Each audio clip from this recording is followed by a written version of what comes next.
Welcome to Naftiko Capabilities. My name is Ken Lane. I'm the Chief Community Officer for Naftiko. This is our new podcast where we talk about capabilities. Well, we'll be talking about APIs, integrations, and all the technical things that I'm known for talking about as the API evangelist. But this time around, we're going to be aligning everything towards business outcomes. So not just technology for technology's sake. We're always going to be steering back to, well, what matters for business. So this episode, I wanted to talk about hypermedia. The topic had come up in several conversations, and I wanted to stitch it together into something that could speak to what we need in this AI moment when it comes to hypermedia. So of course, my go-to person for always talking about hypermedia is Mike Amundsen. And I had previously sat down with Mike, and when I did, I asked him, what is hypermedia? Well, the way I think about hypermedia is a little bit more mundane than Ted Nelson's original description of hypertext and hyperlinks. But it's this, to me, it's this notion of being able to make connections. It's the connections themselves that I think are most powerful, not the endpoints, not the things on either end. It's the active traffic, it's the active connection.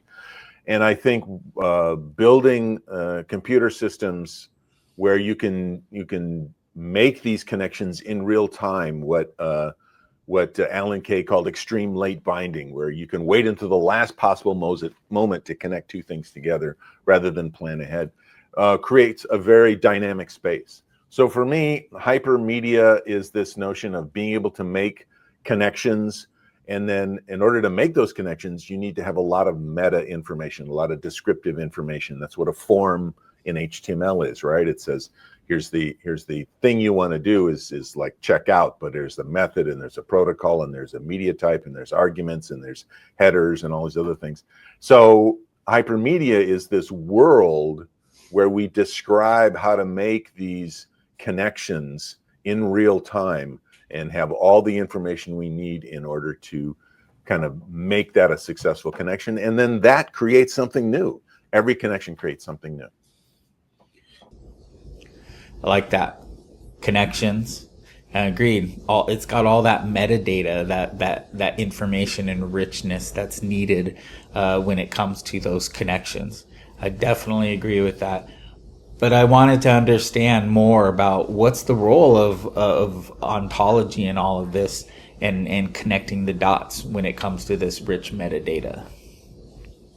Well, that's an interesting shift. So I learned about this whole notion of ontology and taxonomy and choreography from a handful of people, and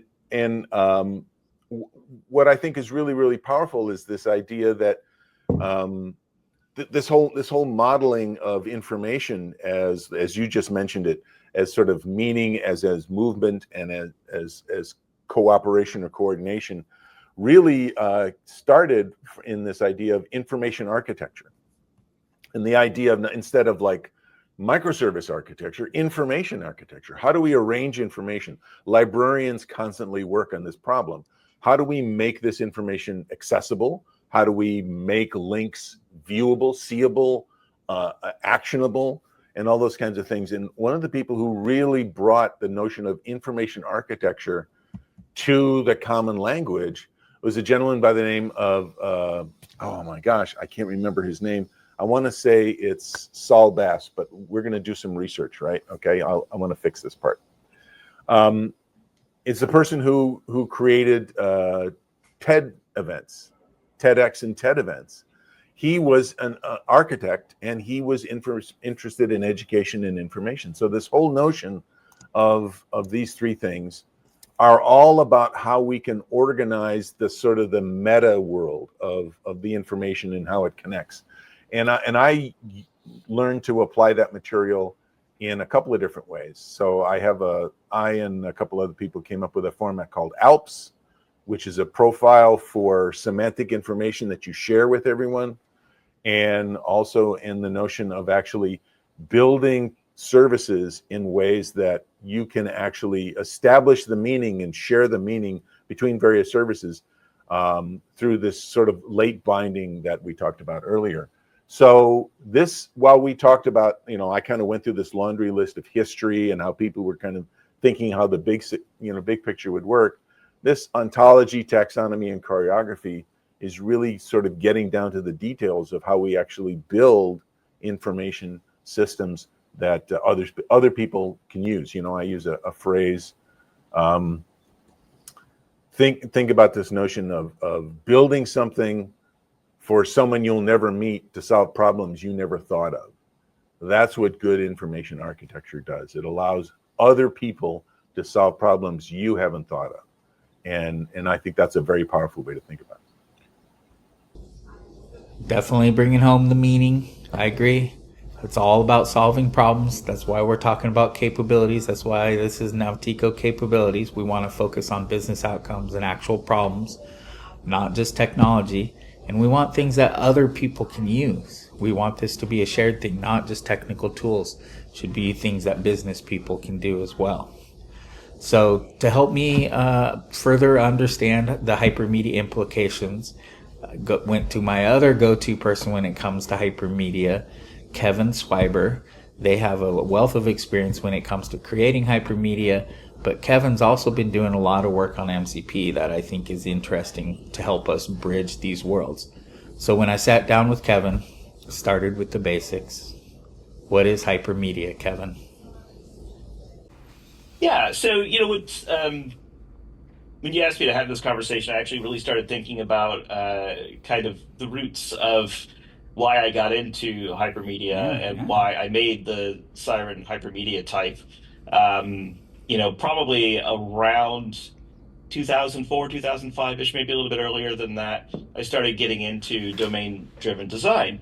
And what's really interesting about that, I think, is looking at how we model the world. Um, and having been in network APIs for a long time, this has come up over and over again. And having been in software for such a long time, it comes up over and over again. Like how do we model the world, and what like model kind of makes sense, and particularly in software. Um, and so I think what drew me to hypermedia was this concept of having a structure, having resources, and then having not only data associated with that structure and resources, but behavior associated with it as well. And so, really it started to form in my head that there are a lot of benefits in treating resources like state machines. So we've got like a set of properties and we've got a set of transitions. Being able to communicate that over hypermedia was super important. And it's one thing I didn't really see other than HTML. One thing I really didn't see at the time in the JSON-based hypermedia types was, rich affordances around actions and transitions for state machines. So that's why I created the Siren hypermedia type. Um, yeah, and I guess it's been 12 years now. 12 years later, still a lot I like about it. Still probably a lot that I would change about it. Um, but yeah, it's been a good journey. Definitely resources that contrasts with MCP and more task function oriented. It's definitely resources matter. And then the state machine. It's interesting the conversations that we're having against things being stateless or having a state machine. And I appreciate Kevin's view on this when it comes to the actions that we need to be taking, those meaningful actions, but they're connected to the resources and those relationships matter.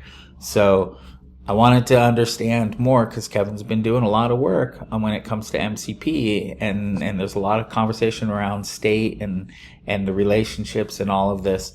So I asked Kevin, from hypermedia to this MCP world, what's changed? What's going on? What's different? Yeah, so I spent a long time in working in enterprises in software and in enterprise architecture, and certainly for a long time, and probably still, there was a lot of conversation around service-oriented architecture and event-driven architecture, right? And sort of like modeling these looking at two different ways to model the world. Um, and we've seen that through APIs as well. Um, I think there's tons of research into intent, into task-based interfaces. Um, I think Microsoft released a paper on it. I think they called it inductive user interface, and it was about their little known product, Money 2000, and how they redesigned the interfaces there to be task based. So instead of going to your address and then filling in all the fields for your address and hitting save, you would hit, a link that said, I moved, or, something like that.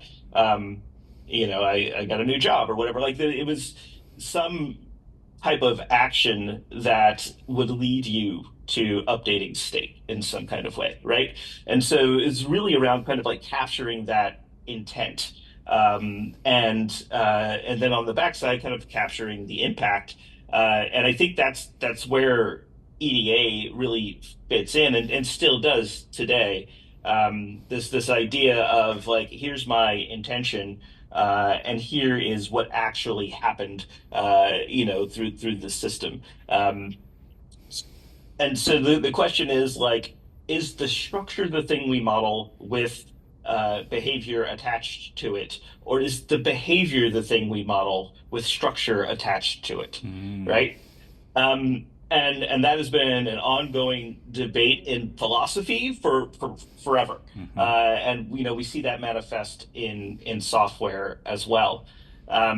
So and it's difficult. It's really difficult. So my journey to OpenAPI was a little bit difficult because I didn't really believe it modeled this world, or gave me the tools to model the world in the way I wanted to. But what it did really do was create some kind of compromise that many people could agree to as a way to model their APIs. And as it turns out, that has much more benefit to align with than to go against the grain with. You know, because you get to be part of the conversation, because you get to meet people where they are, and hopefully help them grow to some future state, right? And also challenge your own assumptions. Maybe I'm wrong, maybe I'm wrong in how I model the world, which is totally fine. Um, but yeah, so it's been interesting to go from that, and then we saw the rise of like gRPC as well, which again kind of takes this. It takes the idea of request response client server, right, and really sort of models the operation, models that intent, and can return a stream of events coming back from it. All this is like stuff that we've done a million times before, right? Like RPC, we've done a million times before. And then REST really came up with, it really sort of um, solidified this kind of resource based approach, right?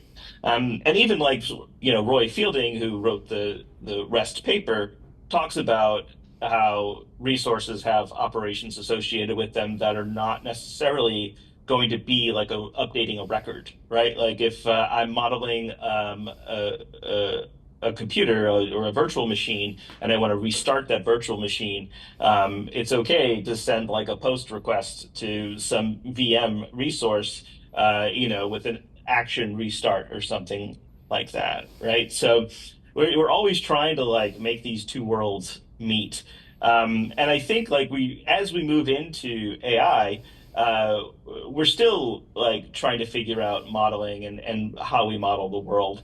Um, Again, I think like state machines are a good sort of compromise between these two things. You get to model state, you get to model transitions, and you get to communicate all of that. And I think LLM interactions do benefit from that sort of thing, at least with MCP that I'm seeing today.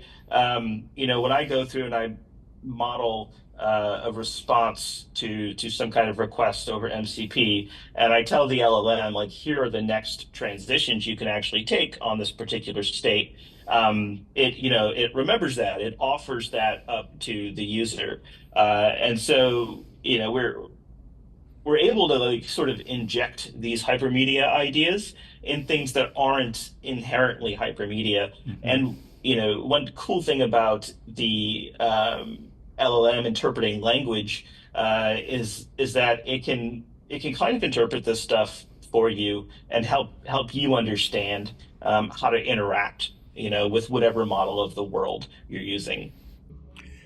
Wow. Yeah. Yeah, I agree. We each have our own models of the world. And when you think about REST, when you think about event driven, when you think about GraphQL, you see that people have these very different models, and you just can't break them from it. They see it the way they do. I like to think I tend to work in different models, but I know that I have my own view of the world that doesn't always jive with the way other people see it. And I think that's where we're at with AI and MCP. It's a different model that we have to manage. But the key is we have to manage all the ways that people see the world, the way, the ones that matter. So interesting take on what's going on. All right. That's another episode of Naftiko Capabilities, focusing in on hypermedia. I'm enjoying this format. I hope you are too. I'm still getting better at it, still learning how it works. But that's what this is about. I want to be capable of doing a quality podcast, bringing in quality guests. But if you know me and know my approach, I'm focused in on the topics, the subject matter expertise, the ideas, and what we're talking about. I'm low production. I want to keep it as simple as possible. My goal is to push these out twice a week and keep stitching together the conversations that I'm having. So if you have any feedback, easy to find. You can head to naftiko.io and Ken Lane on LinkedIn and Blue Sky, and then YouTube or wherever you tuned into this podcast. Oh, and I also want to talk to you about Naftiko Signals real quick. So we have this program where we're firing up conversations with different pilot customers about what they want to be capable of. So we're talking through everything from developer tooling to portals and onboarding developers, anything you're going to encounter and want to be capable of when it comes to API integration. So our top use cases right now, based upon the conversations we're having, are AI context, API reusability, and then AI orchestration, all that agentic stuff you hear going on. So if you want to have any conversations around these and understand what you want to be capable of, how things work, I'd love to talk to you. Feel free to email me directly, kinlane@naftiko.io, or you can find me on LinkedIn or Blue Sky. I appreciate it.